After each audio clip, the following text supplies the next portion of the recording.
এখনো মানুষ ভাতের জন্য লড়াই করে, এখনো মানুষ মুক্তির জন্য লড়াই করে, এখনো মানুষ বাক স্বাধীনতার জন্য লড়াই করে।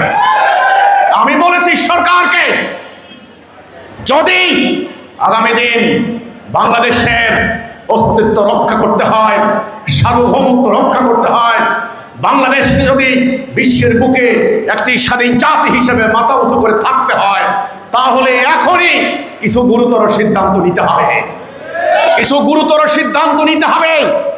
আমি প্রস্তাব দিয়েছি, আমার এই প্রস্তাব সরকার বিবেচনা করবেন কিনা জানি না।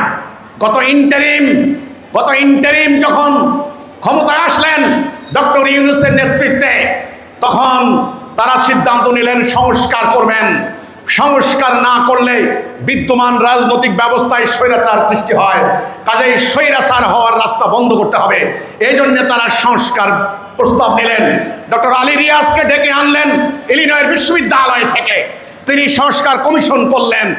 নানান জায়গা থেকে প্রস্তাব আসলো, আমিও প্রস্তাব দিলাম। এই ভূখণ্ডের মানুষ প্রাণ ফ্রুটো, সময় অসময় ফ্রুটোময়। আমরা আল্লাহ বিশ্বাস করি, আমরা কোরআন বিশ্বাস করি। প্রতিদিন ঘুম থেকে উঠে ফজরের নামাজ পড়ে আমরা কোরআন তেলাওয়াত করি। আমাদের কোনো বিপদ আপদ হলে আমরা কোরআনের কাছে ছুটে যাই।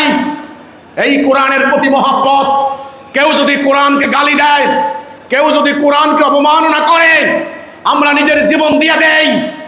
কাজেই এই কোরআন আমাদের জাতীয় ঐক্যের ভিত্তি, এটা আমাদের ঈমান।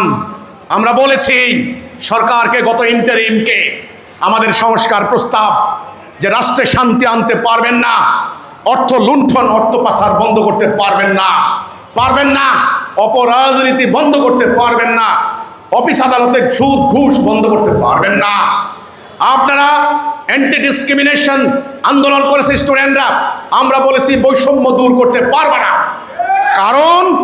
কারণ যেই বিধান, যেই সিস্টেম, যেই ব্যবস্থা দিয়ে আমাদের রাষ্ট্র চলে, এই ব্যবস্থা ব্রিটিশের তৈরি, ইউরোপিয়ান খ্রিস্টানদের তৈরি।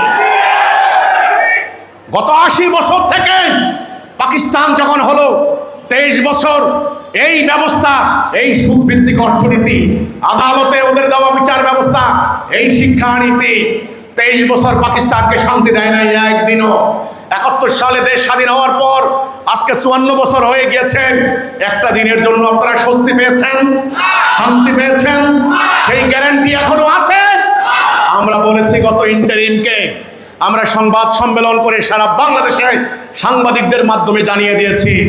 আমরা বলেছি আপনাদের রাষ্ট্র পরিচালনার ভিত্তি হবে আল্লাহর তৌহিদ ভিত্তিক রাষ্ট্র ব্যবস্থা।